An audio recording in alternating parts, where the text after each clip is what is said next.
actually. This is just all I need. Okay, sige. Ulitin ko pala ito. Kamusta yung first tantamount? Kamusta yung first of... Kamusta yung first of 2025 mo? Sis? Sis? Oh, yes, sis. Okay naman, sis. Kakabangon, sis. Ito naman hindi naman nakabida. Alam mo naman yung struggle ko sa finances. Pero at least ngayon, sis. Ang hirap na ginagawa mo. Sasagot ka sa tanong. Tapos nag-excel ka. Formula ko. Okay na dito. So, syempre, ito medyo ako 1 year. Diba? So, 1 year sa diba? Pero yung siya naman sila sa yung mesa, ganyan. Tapos kasi may igual, yung sa baba, yung bakit sabi mo, yung formula din yun. Dapat i-search mo na rin. How? So, yung pag-multitasking. Okay, so since nasagot naman na yung question, ano yung mga small wins mo ngayon? Small wins mo ngayon? Ano small wins ko ngayon? Small wins and challenges. Sama na natin yun. Small wins ko ngayon 2025. Mukha iba siya. Pumapait na kaya ako. Kasi sinasabi niya ako minsan sa ano niya, sa diet niya. So, nakokontrol ko na ba yung sugar ko, nagko-cautious ako sa mga kinakain ko. Win yun para sa akin. Yeah, win yun. Nung birthday ni Kaloy sa church, parang hilig ako doon sa barbecue yung tabak sa dulo. For the first time in my life, natanggihan ko. Feeling mo, may nagbago nun sa'yo? Oo, feeling ko, yun sa akin. Physically and nagulat ako, kaya ko nang mag-no sa mga anything unhealthy. Anything unhealthy. Intentional yun? Intentional, lalo kapag nakita ko si daddy na intentional na rin siya kasi yung mga anak namin lumalaki. Alam mo, motivate ka kasi nakikita mo nakikita ko siya. Tapos ang reason niya, simple na gusto kong maging fit para mga lalaki yung mga anak ko. Pag dumating yung time na kailangan ko silang kargahin, buhatin, maglaro kami, hindi ako yung hinihinga. Kasi may motivation. Motivate din ako, sis. That's nice. Imagine mo kung yung partner mo ay hindi conscious na ganyan, mas mahihirapan kang mag-workout kung yung partner mo ay ngata dito. Meron pa ba? Hindi na ako people pleaser, di ba sinabi ko sa'yo? Marunong na ako mag-no, marunong na akong mag-set somehow ng healthy boundaries naman. Not to the point na you shoo people away or you cancel people away. Hindi naman sa ganun point. Pero just to, crossing the line, don't talk to me that way. Parang, ganyan ka lang. Still creating healthy environment na wala kang pagalit. Parang chill ka lang, gano'n. Parang gano'n naman mas ate siguro pag nasa 30s ka na. Mas nare-realize mo na. Nare-realize mo na. Tsaka save your energy. Isa pala sa wins ko, hindi ako ganun consistent mag-quiet time. Ako ganun ka-intentional. When I say intentional na kahit nakahiga ka, alam mo nangungusap sa'yo si Lord, you acknowledge that. Intentional siya sa akin in a way, kasi kahit nangungusap plato, naliligo ako, I hear from God. Mga ganun. Dati parang, manakon tayo dyan, parang, ako kasi lahat, go, next? Yung buhay ko ganun siya. Mabilis siyang mag-isip, tsaka kumilos. Yung pacing sa akin, mabilis lang yan. Parang no time to waste. Pero ngayon natutunan ko to breathe, relax, spend time with God, reflect. Congrats on your small wins. Oo, sis. Sis, may isa pa akong small wins. Okay, sis, go!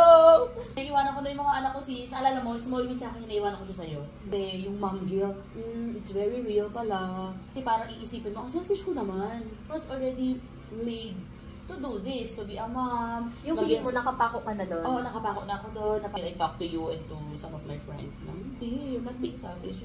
You're just trying to do this to serve them more. And gano'n ka rin naman makakapag-function pag nagkaroon ka ng me time mo lang sa'yo Nung ka lang talaga magiging effective na. Para binabalik mo lang yung energy mo. Correct. Ano gano'n? Para mas marami kang mag-give. Oo. Alam ko na, siguro kasi yung mga old school na mothers, gano'n sila. Guilt sila. Oo. Mali yun sa kanila. Pag naglaan ka ng yung self-care, wala kasi sa kanila noon. So yun yung napapasa sa atin. Generational naman yun. Mom guilt pala is, lang siya, traditional lang kasi yung kultura na ganun kasi dati. Just pwede naman baguhin. At it's not bad. As simple as makakala ako ng ako lang. Yung sinabi mo nga, yung hindi ka nagmamadaling kumain. Yun. As simple as makakuha ko ng isang oras kung ligo ulit. Hindi yung nagmamadaling na, may kang bata. Hindi may shower. Namamaliw ka na pala. Wala namang umiiyak pero may naririnig ka. Ay, alam mo yung pinanood natin sa TikTok ng sumasayaw ng hypnotize. May nakita ko doon, buntis siya. Kaparte niya yung si Devon. Dati, hindi ka papayagan. Ito, nasayaw, ano ka? So yeah, feeling ko it's just, lalabas ka dun sa generational whatever. Generational bubble. Yeah. And create your own, define your own. Yes, the change should start in your generation. Okay. Ako naman, marami akong mga small wins Like? 6 months. May pagkakapareho tayo, yun nga, kaya ko na rin mag-no. Kaya ko na rin mag-no sa mga bagay. Hindi na yung nagdadalawang isip. Ganito pala yung feeling pag wala kang kaakay, na ba wala kang someone na iniisip ano sabi dito sa akin? Or pag may boyfriend ka na, ano kayang ano na ito? Ano kayang isip ka na ibang tao? Kumbaga nagko-compromise ka dahil dun sa tao na yon. So nahihirapan ka mag-decide. Pero ngayon kasi na ako na lang, kaya ko na mag-decide ng straight, ng mabilis. Nakakapag-no na rin ako pag hindi okay sa akin. Kasi alam ko yung sarili ko dati kapag hindi naman ako comfortable, pero kasi nga may iniisip ako. So, mag-yes na lang. Parang gano'n. Tapos, another win. Sinama ko sa win ko yung yung nakaboto ako. Ay, kumoto ako. Consider ko siya as win na maging, sabi ni mama mo yan. Win ko din. Malaking win sa akin yung na-redeem ko na yung aking normal routine. Yay! Na ano ko siya. Big win! Nabalik ko yung sarili ko dun sa space na ako mag-isa. Ako sa apartment mag-isa. Nababalik ko na yung dati pag-workout. Nakaka-stay na ako ng buong araw. Kasi dati, diba, talagang 2 hours lang ako sa apartment. Wala, na ako nun.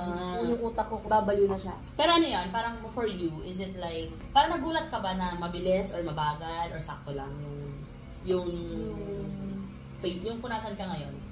Sakto lang. Kasi, na-handle ko siya properly. Thank God na rin. Kasi, ko siya minadali. Yun nga, nagstay ako dito ng 1 month. Tapos, pinakiramdaman ko pa nung December, paunti-unti. Pero, the point is, nabalik ko na yung sarili ko dun sa, kumbaga kalma na siya, hindi na siya yung hysterical na, Tapos, another small wins is, financial discipline. Small wins. Kaya ko yung magiging small win yan. Kasi yung financial discipline, ikaw din naman makikinabang nun, hindi, diba? Yung discipline, yung hirap nun, ikaw din naman ang aani nun. Kapag anytime na kailangan mo, meron. Small win ko na nagkaroon ako ng ibang definition sa sa self-love. Akala ko dati selfish siya. So kasi yun din yung parang nasabi or pinaparamdam sa akin dati ng ibang tao na selfish yung self-love. Parang for them it's selfish. Pero yung self-love is just parang you just put yourself first para mas makapagbigay ka sa iba. Hindi naman yun talaga selfish. Oo. And kailangan talaga yun na unahin mo yung sarili mo, yung mental health mo, yung physical health mo, emotional health mo. Small win sa akin yung I became intentional na of surrounding myself with good people. Yung people na healthy lang sa'yo. Yung hindi mag-drain ng energy mo. Ano naman yung challenge mo? Isa sa small wins mo. Financial literacy. Kasi, feeling ko nga may meron akong, I don't live within my means. Mabilis, impulsive kasi ako. Kasi may mga anak ako ganyan. Tulad ngayon, perfect example. Nakabili naman ako ng mga books, pero nung nakita ko na sila jet ano sila mga books, parang, wala naman, check out naman ako. Parang, kahit alam ko na nakita mo yung excitement nila kasi. I need to draw a line between ibigay yung pangangailangan ng mga kids versus mas importante muna. Siguro din kasi, hindi pa talaga kami nakaka-bounce back, diba? Marami pa din ng mga pending na payables. Once na subside yung feeling ko, by God's grace, matutunan ko na ibigay kung ano yung una para kay Lord, maging faithful doon sa tithing. Because after all, everything that we have is from God. So, hindi natin siya short-change. We can never outgive God. Kaya, you give God what is due for God. Parang yun yung din sa akin yung challenge. Ibigay mo kung dapat kay Lord and tingnan mo kung paano mag-work si Lord. Parang, huwag mo nalang questionin, basta ibigay mo lang. Every time may sahod ka, ibigay mo lang. Isa kasi parang, di ba mahilig tayo mag-compute sa utak natin, may nakalaan yan. Ang tanong, nakalaan din ba yung para sa tithe? O minsan, it comes last. No, it should come first. Pag nabawas mo na ang tithe, siguro ka na mag-budget ng sarili mo. No one can see it kasi no one would question us about it. It's really our conviction. Kaya nga sabi nila, diba, giving is our expression of love. How much do you love God? Katulad nung babae who put her last silver, copper, whatever coin she has, na pumalansing. Eh, yun naman meron siya eh. And that's how she loved the Lord. So, whatever she has, binigay niya. Ngayon ko lang din siya nabigyan ng stress. Ngayon na tinanong mo yung struggle. Kasi maganda rin na na-acknowledge mo sa sarili mo at tinuturoan ka ni Lord na bigay mo sa akin kung ano yung karapat. It's nice. Yeah. Challenge pa is, challenge to, hindi ko to pwedeng i-blame sa mga anak kong toddler or nasa ganito silang age. I should always maintain the house clean. It's a challenge. Parang malaking challenge. Malaking challenge sa akin kasi of course I work. I should also bear that responsibility. Kasi keeping the house clean is also an expression of your love for the Lord. Saka na-realize ko din, ang clutter talaga na gives me anxiety. Ngayon ko talaga na-realize. Ano yun? Challenge sa akin na to maintain the household clean, organized. Siguro mag-set ka lang ng time of the day na maglinis ka. Oo. Kasi pag umaga, hindi talaga sila. Yun yung wala ako. Yung manage ko na maayos yung oras ko. Kasi I tend to procrastinate. Huwag mo ako ma-procrastinate. Next to tanta mom. Umaya na yan, bukas na yan, ganyan. Kahit may free time ka naman, yun. Ikaw. Ako, ang challenge ko, kahit small wins ko siya, pero challenge pa rin naman sa akin yung financial discipline. Kasi everyday naman yun eh. Hindi naman yun one time lang eh. Parang may struggle pa rin yan everyday. Lalo na kung may nakikita ka online, tapos yung gusto mong bilhin. Kailan ba tayo naubusan ng gustong bilhin, no? Wala din yung ganun. Hindi mangyayari yun. Araw-araw na tayong one. Pag nabili ko na yung Samsung TV, may kapalit yun. May kapalit ako gusto nun, diba? So, kikip ko siya as challenge. Tapos, challenge ko in the last 6 months, yung new normal ko ngayon, challenge siya sa akin na i-keep. Yung parang ang tagal ko kasing living for someone, tapos ngayon kasi na ako na lang, parang challenge sa akin na ituloy-tuloy. Although good naman yun kasi nga ginagawa ko sa sarili mo, pero parang andun yung ginagawa ko ngayon is para sa akin na. Parang bago kasi sa akin yun. Bago sa akin. It's a foreign and for you. Enjoying ko na lang, parang gano'n. Tapos, challenge sa akin yung pagluluto for everyday, pag-prepare ng everything sa akin all by myself. Kasi kung wala akong lulutuin, wala akong kainin. Pero kasi small win na rin yung kahit paano, di ba? Oo. Parang nakakaluto ka na on your own. Challenge sa akin yung i-balance work and yung passion. Kasi di ba sabi nila, pag sa 20s ka, ang heart mo niyan is more on career-driven. Like, pero when you reach a certain age, dapat meron ka din ginagawa na bagay for yourself. Like, ikaw may work ka ngayon, pero during the day, parang ano yung ginagawa mo for yourself? Ano yung passion mo? Parang ganun. Kaya nag-start akong mag-video, binabalik ko na yung video ako, tapos nag-edit ako, ganun. Kasi yun naman yung ginagawa ko for myself. So, challenge yun na dapat, parang challenge yun na dapat balansin ko. Dapat hindi lang ako work. Dapat may ginagawa rin ako. Nag-i-invest din dapat ako ng para sa akin. For yourself. Kasi yun yung yung mas importante. True. Yung you still find happiness and joy sa mga bagay na ginagawa mo. Okay. Now na you're getting older, 35 ka na. Oh my God. Nagulat ka ba na biglang na-realize mo na 35 ka na? Oo, nakakagulat yun. Tingin mo paano mo ma-define yung 20s mo and 30s? Paano mo in-enjoy yung 20s mo? Tapos ngayong 30s. Na-enjoy ko talaga yung 20s ko kasi I was a full-time campus evangelist na eh. So, na-enjoy ko talaga yung time na nag-work ako saglit sa labas. Tapos yung tinawag ako learn to be a full-time. Na-enjoy ko talaga. Though ilang years lang yun. Pero those were the days na you were so parang kaya mong gawin lahat, parang hindi ka mapagod. Actually, sila ba nagtanong sa akin noon? Nasa ano tayo nun eh? Puresa. In-and-out ako nun palagi sa bahay. Oo nga. Monday to Friday. Tapos, di ba? Wala ka ibang work nun eh. Wala, oo. Pero ang saya ko, di ako napapagod. Saturday, Sunday, church. Di ka na napapagod? Di ka ba napapagod din? Kasi ako sa magkaroon, hindi. Yung parang, with all pagka-genuine, hindi talaga. Hindi ka talaga napapagod. So, doon ko na-realize na when you devote something for the Lord, kahit ano pa yan, hindi pala nakakapagod. Kasi you're doing it for God. Ngayon, kapag feeling ko napapagod ako, tinatanong ko sa sarili ko, para ba kay Lord yan? Or naiisip mo pa si Lord dyan? Kasama pa si Lord dyan? Yung rest naman, hindi lang yung physical rest matutulog kayo. Bisan kahit pagising mo, sakit pa rin ang ulo, pagod ka pa rin. Pero yung katulad ng small wins na sinabi ko kanina na nakakapag-spend ako ng time kay Lord na regenerate yung yung energy ko. Hindi lang para sa work, kundi para sa family. Kasi ngayon, you wear so many hats, yung parang hindi ka na pwede mapagod, hindi ka nga pwede magkasakit eh.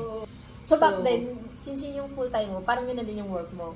Ano yung tatandaan mo ba? Ano yung sinasahod mo nun? Or nilalang gift? Ano yung pagkano yun? 4K a month. 4K a month. At nakakapagpariband ako noon. Imagine mo. Ano ko yun eh, joke yung kinamulit niya lately, ang tagal ko nakapagpariband.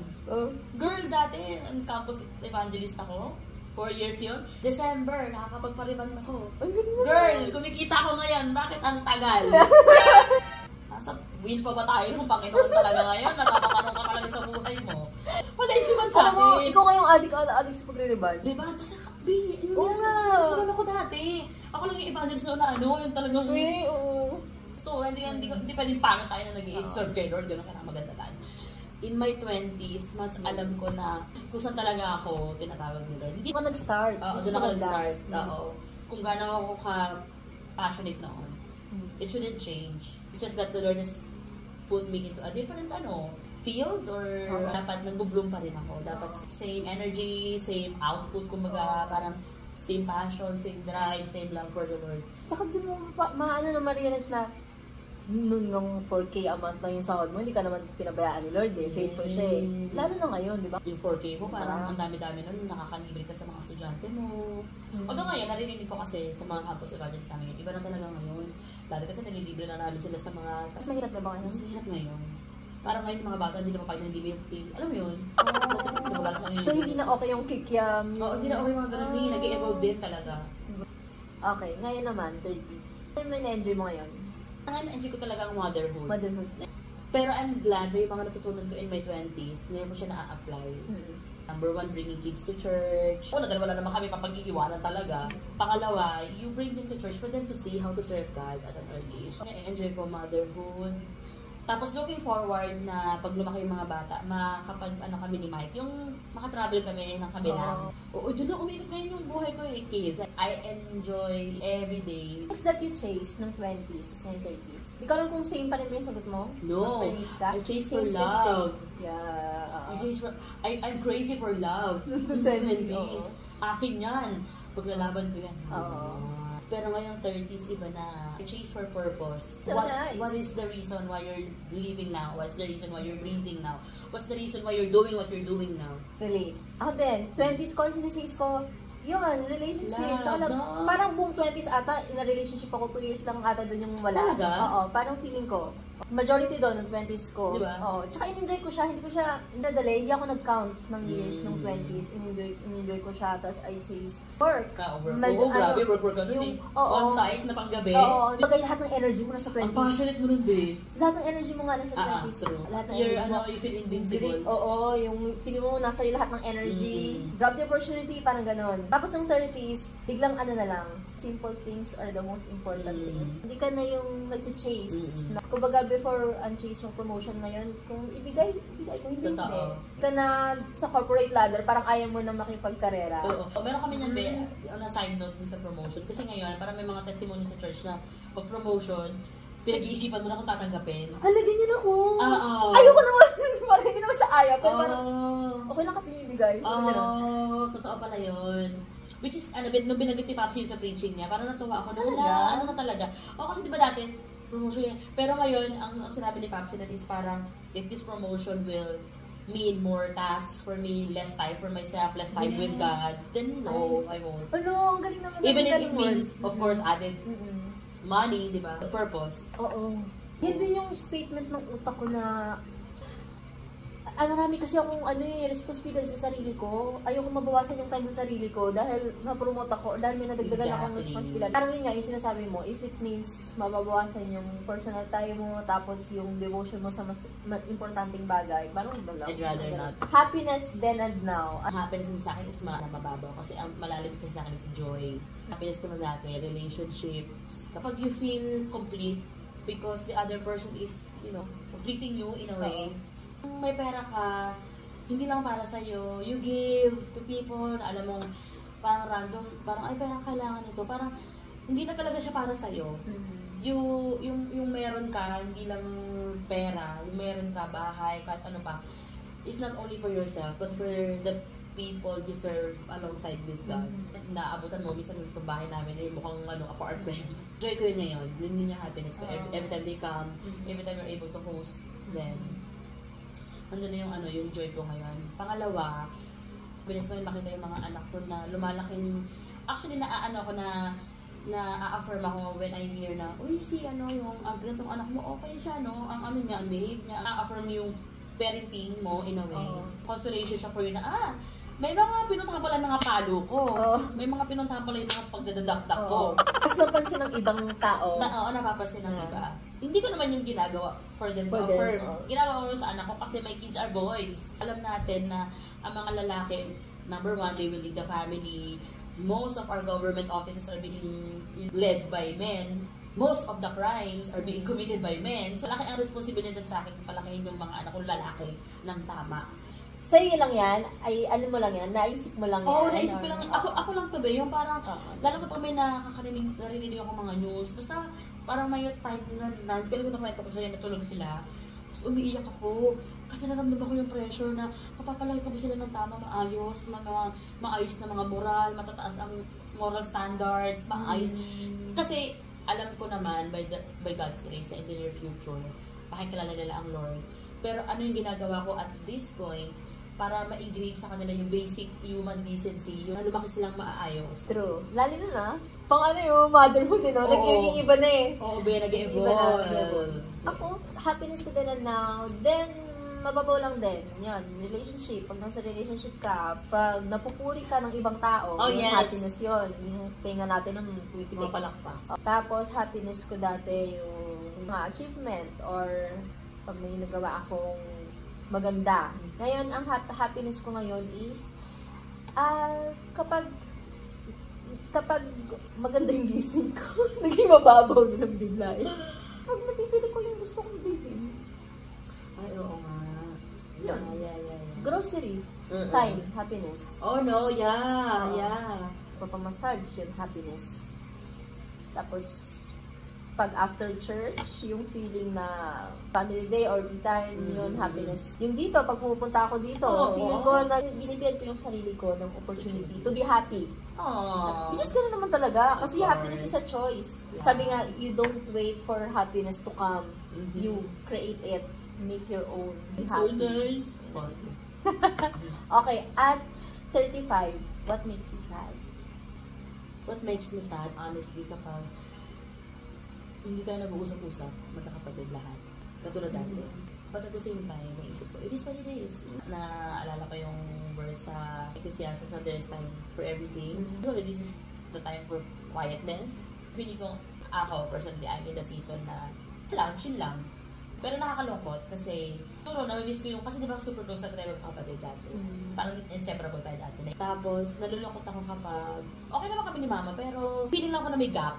May wall na hindi naman, wala naman kami yung pinagawa yung decision, pero parang may wall. Parang hindi na rin ako masyadong into reaching her out.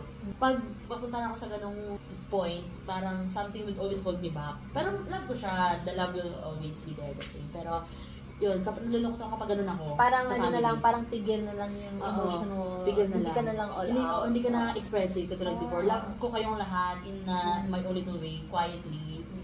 Pero that's not me. I express my love. Hindi pa to yung love ko. I verbalize it. Yan, love ko yan. Kapag, be, punta ka dito, be, ayun, ganon. Ganon ako dapat. Kaya nalulungkot ako kapag hindi ako ganon sa lahat, sa family natin. Ano pa ba, at 35. Kasi sad ako pag hindi ko na nabibili yung mga gusto kong bilhin. Diba? Sad nun Kaya hindi yung, what makes me sad, pag hindi ko nabili yung gano'n. Gusto ko, kabait na nun, yung happiness. Pinaalala mo eh. Hindi naman sana masasad na eh. Hindi ko alam, masasad ka lang. Asan ako? Hindi ko nabili yun. Kung gusto yung patient wash, hindi ka makabili. Yung gano'n. Window shopping ko lang. Window shopping. Pinatukan ko, go check out ba? Ganon. It makes me sad. Ulan. I really don't like rain. It makes me sad. Me too. Medyo may trauma ako sa ulan. Medyo may pag-memory kasi ako sa ulan. Baka. Dahil sa crush ko, nung elementary, iniwan niya ako sa school. But may meeting kami noon. Inintay ko siya. Tapos, elementary? Inintay ko siya. Nagkasabi niya yung group meeting kami. Pero kami lang dalawa yung dumating. Tapos sabi niya, alis siya, may bibilhin lang. Nanintay ako sa school. Hanggang sa umulan. Hindi siya bumalik. Hindi siya bumalik. Kasi wala ko sa ulan. Ito na yung naalala ko. Sad! Ano pa lang ako nun grade 4, grade 6. May hugot yung ano. Oo, yun yung dahilan ko, quiz. Siya lagi naaalala ko na parang mag-isa ako pag umuulan. Kaya sad ka mag-all oh my God. Natatakot ako. I feel so sad for you. That experience mo. Poor thing. Bakit ba't ka sad sa ulan? Ayoko lang yung vibe.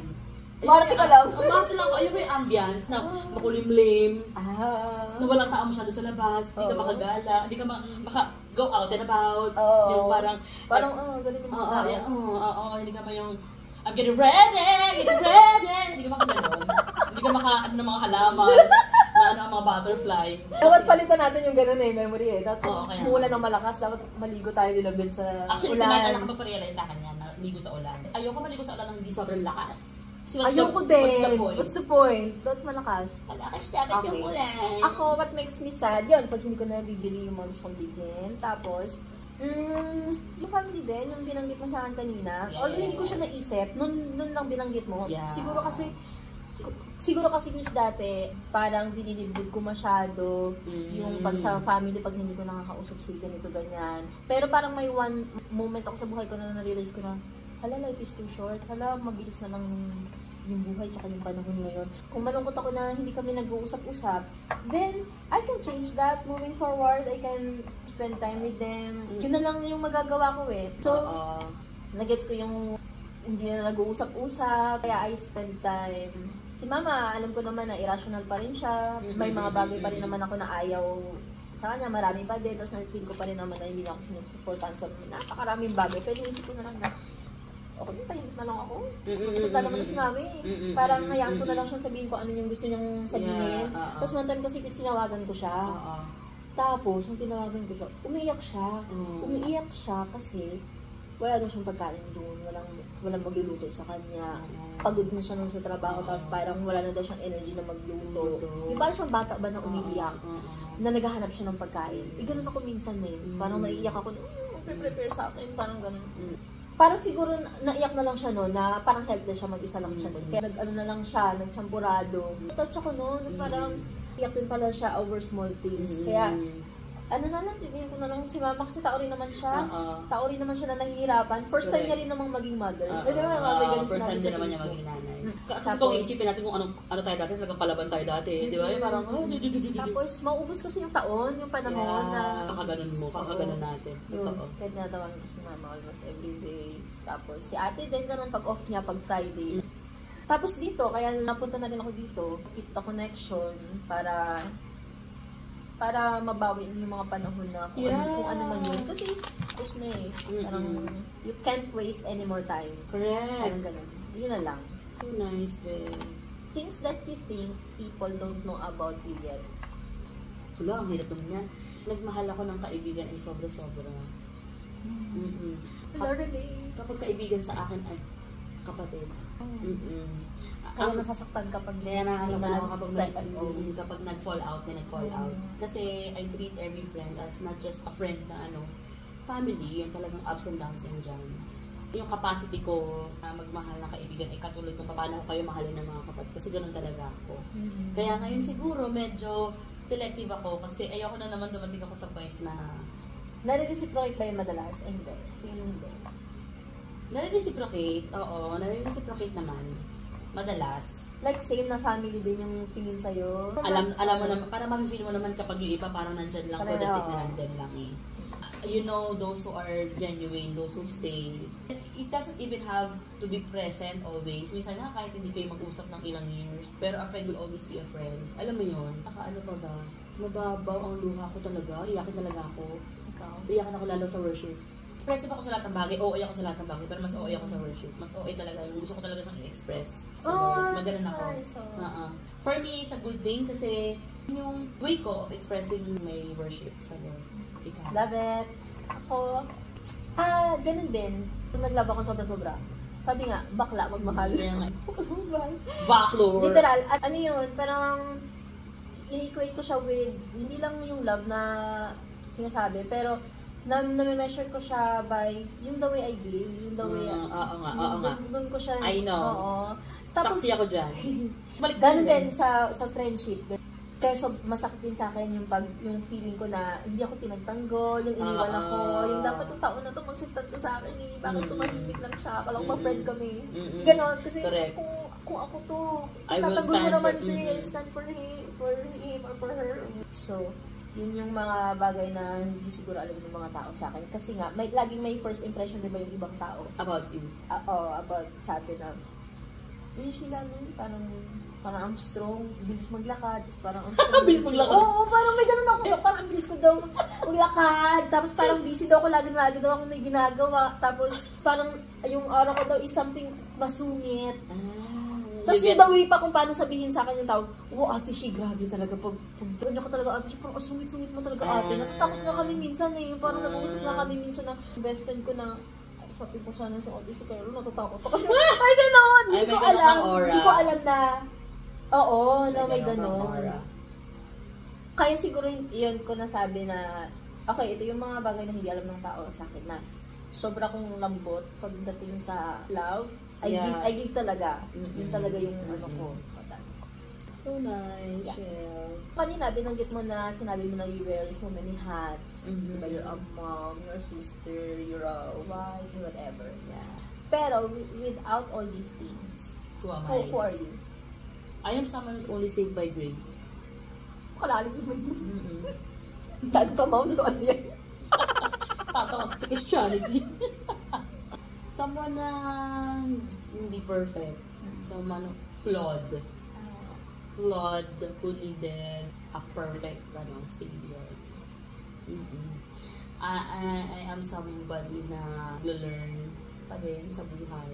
Kasi naniniwala ako na everyday is a learning curve. So as you go along in life, natututo ka. So without all these things, ako ay simpleng tao na who Christ died for. Parang gano'n. Hindi ko ma-explain hindi ko siya ma-verbalize in words. Pinili ako. Ganyan. It's so nice. Yeah. Ikaw. Who are you? Without yung mga bagay na to, I am just a child. Bata pa rin ako. I am just a child in an adult body, in an adult mind. Pero nararamdaman ko na, oh my God, bata pa rin ako. Kung paano ako tinitingnan ni Lord. I am still His daughter, His little daughter, na wala pa rin alam. Marami pang hindi alam sa buhay. Still dotier. Dotier. Pantang on to the Kaya wala tayong seryosong ano. Na, dotier. Dotier rin ako. So... Parang na ikaw yung sumagot sa seryoso kita. Daughter pa rin ako ni Lord na yun pa rin yung tingin niya sa akin na He knows na I still need Him. Kahit umabot man ako ng 40, ng 50, I can never outgrow yung love ni God. Kailangan ko pa rin siya. Si Owe. Si Owe mo. Owe ka nga talaga sa lahat ng bagay. Si Owe talaga. Yun. And, ang sarap ma-remind ng ganong identity. Yung i-remind mo ulit yung sarili mo, sino nga ba ako? Pag nakakalimutan ko na yung sarili ko, sino nga ba ako? Parang ganon. Ngayon sinabi mo, may nalala akong kanta. Warrior is a child. Nga. Okay. Kala ko naman napakalalim, pinag-isipan. Uy! Cause deep inside this armor, the warrior is a child. Yung parang no matter how we put on this shield and this and this strong face, beneath that is still a child who's running towards his or her father. Ang gaan ng isipin, no? Kasi pag child, wala ka naman talagang greater responsibility eh. I mean, taga-receive ka na ng love, di ba? Okay, para maiba naman, favorite vlogger mo? Favorite vlogger ko ngayon? Sa season na ito ng moment. At the moment, my favorite is si Torres Constantino. Kailan mo siya? Carmina pala. Oo. Dito lang, recent lang. I love her. You love her? I love her lang. Ngayon nga, kasi tinanong mo yung sino ang current mong favorite. Siya. Vlogger. Ikaw? Ngayon si Karen Davila. Karen Davila. Nasa ano na tayo, mga anchor season na tayo. Kasi sila yung mga tao na career sila nung 20s, 30s, tapos ngayon 50s, parang natagpuan, they are living their passion na.